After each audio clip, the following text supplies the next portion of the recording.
Assalamualaikum warahmatullahi wabarakatuh. Segmentasi dan prediksi polemik nasab. Jadilah diri sendiri.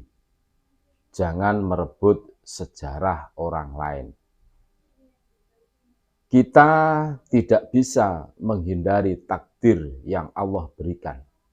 Tetapi kita bisa memilih bagaimana cara menghadapinya. Asma Nadia. Sejarah adalah pahatan peristiwa tentang kisah orang besar. Sejarah sejatinya simponi kehidupan bagi para pemenang, dan sejarah menjadi vonis untuk para pecundang. Kadang sejarah adalah gemerlap dari kilau para tokoh yang masyhur di dalamnya dan menjadi bayangan bagi para pejuang hebat yang terlupakan darinya. Semuanya sama berharganya sepanjang di pihak kebenaran. Demikian juga antara yang masyhur dan yang terlupakan akan menjadi sesama sampah bila berdiri di sisi kebatilan. Sejatinya tidak begitu penting terlalu menggali sejarah apabila hanya menjadi kisah hampa yang lebih penting ketika mampu menjadi warisan berharga untuk kebaikan masa depan. Dalam tulisan ini, penulis akan mengulas tentang segmentasi dan prediksi. Segmentasi baik dari pihak protagonis, yaitu para pejuang Nusantara, dan sekaligus dari mereka para antagonis di pihak yang berseberangan. Sedangkan prediksi yang dimaksud adalah tahapan yang akan terjadi berdasarkan akal logis, dan semoga tidak ada gelombang tsunami di luar kewajaran. Bersiaplah, Nusantara sedang bangkit, wahai para perampok sejarah. Dan hati-hatilah, wahai pemalsu nasab Nabi, karena Allah dan Rasulnya pasti tidak akan berdiam diri. Segmentasi di pihak protagonis dapat dibagi menjadi satu, grade A. Mereka yang berjuang di garis depan teruji keberaniannya, pengorbanannya, keikhlasannya, dan kapasitas keilmuannya. Maka mereka sebagian besar adalah para pelopor pejuang di awal, dan sebagian lagi adalah tokoh yang terakhir bergabung, namun kegigihannya layak menjadi panutan. Yang kedua, grade B. Mereka yang berjuang di garis depan dan menjadi pelapis dari tokoh grade A, serta seringkali tampil di saat yang krusial. Tanpa tokoh-tokoh ini, sejatinya tokoh grade A seperti Garuda tanpa sayap. Yang ketiga, grade C. Mereka yang mendukung dan bersimpati dan siap berkorban sampai menunggu momentum yang tepat. Yang keempat, grade D. Mereka yang mendukung namun sekaligus mencari peluang di balik misi besar ini, baik demi kepentingan politik, ekonomi, atau eksistensi pribadinya semata. Yang kelima, grade E. Mereka yang berada di barisan pejuang, tapi seringkali malah kontraproduktif dan melemahkan garis perjuangan. Kadang mereka suka sekali menyerang sesama pejuang dengan motif yang beragam. Entah krisis eksistensi, ingin pansos, dan keteranan, atau malah sekedar ikut-ikutan. Tapi bingung mau berbuat apa lagi. Di level ini ya sangat rentan untuk menjadi golongan pengkhianat. Sementara di pihak antagonis ya kita harus tahu yang pertama grade A. Jelas mereka di garis depan dari para pelaku glorifikasi klaim sesat dari nasab Nabi dan pelaku pembegalan sejarah Nusantara. Mereka adalah para pembuat skenario dan narasi jahat yang sering tampil di media sosial. Yang ketiga, grade B. Mereka dari golongan keluarga yang sama dari grade A, tetapi menempuh jalan moderat, tidak membuka ruang polemik, istilahnya main aman, tapi di forum-forum tertutup tetap gerilya dengan narasi sesatnya. Yang keempat, grade C. Mereka di luar golongan keluarga dari A dan B alias pribumi Nusantara, yang dengan berbagai motif dan kepentingan sibuk membela kejahatan majikannya. Entah mereka bermotif politik, motif ekonomi, atau sekedar pertemanan, dan karena kadung terikat hubungan guru dan murid. Yang kelima, grade D, mereka cheerleaders atau penggembira bagi grade C. Motifnya solidaritas. Rata-rata minim literasi dan keilmuan alias modal dengkul. Yang keenam, grade E adalah kaum awam yang masih bersimpati karena sekedar kedekatan dengan semua grade di atas. Namun, mereka masih memiliki nalar logikanya, dan golongan inilah yang sangat mungkin cepat sadar dan berpindah haluan. Prediksi tahapan, semoga tidak ada gelombang tsunami atau faktor di luar kewajaran. Misal terjadi gejolak masif dalam level nasional atau internasional. Maka beginilah tahapan prediksinya. Yang pertama, narasi protagonis tidak akan pernah dapat disanggah oleh antagonis. Yang bisa dilakukan hanya sekedar memperpanjang napas saja agar tidak cepat terungkat. Yang kedua, kaum antagonis semakin masif melakukan pembodohan umat bernarasi sesat tanpa mau melangkah ke pembuktian ilmiah. Mereka juga mencoba mencari simpati dengan narasi manis ataupun gerakan populis sebagai topeng untuk sembunyikan rasisme dan arogansinya. Waspadalah tentunya.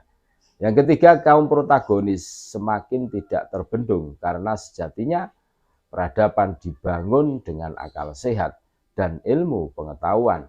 Barang siapa melawan keduanya maka akan menjadi sampah peradaban. Narasi logika dan kajian ilmiah yang dilakukan akan menyebar luas, baik ke masa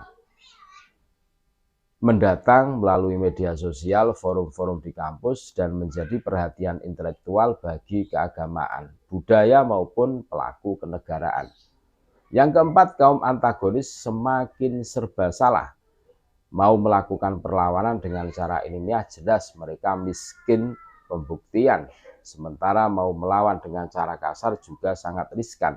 Karena sadar mereka masih minoritas dan sedang melawan kebinekaan atau melawan semua suku dan ras yang sepakat dengan kesetaraan. Dan bila memilih diam, maka bola salju kebenaran semakin membesar. Yang kelima, pada level ini negara niscaya akan hadir, manakala sudah pada level Vox Populi Vox Dei. Suara rakyat adalah suara Tuhan.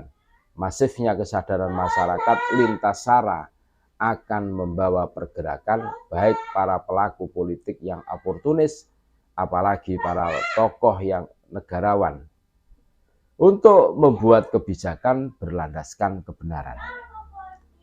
Yang keenam, ketika negara hadir, maka kaum antagonis mulai terpecah. Dengan cepat sebagian mencari selamat dan ingin hidup damai. Mereka menyerah dan ingin berintegrasi. Dan sebagian masih keras kepala, terutama bagi mereka yang berkepentingan dengan bisnis kapitalisasi nasab. Yang ketujuh, pada akhirnya semua akan lurus pada waktunya, manakala negara hadir dengan dukungan mayoritas masyarakat yang waras. Logikanya, dengan berbasis kajian ilmiah lurus yang dimaksud adalah ketika segala kaidah pernasaban diterapkan dengan baik dan benar, ya, bahwa mereka yang mengaku cucu Nabi harus A. memiliki catatan atau kesaksian nasab yang diakui internal keluarga besarnya.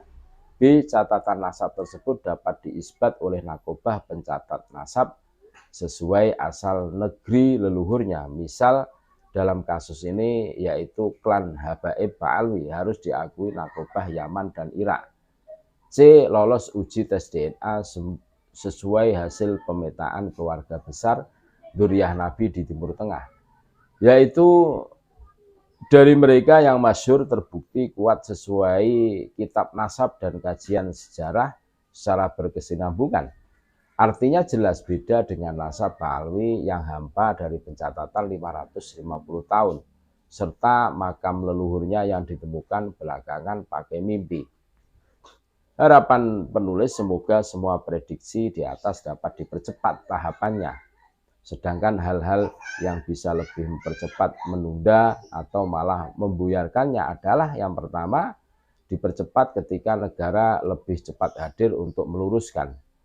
Yang kedua, ditunda ketika terjadi huru-hara atau revolusi yang mengancam stabilitas bangsa dan negara, baik itu skala nasional atau internasional.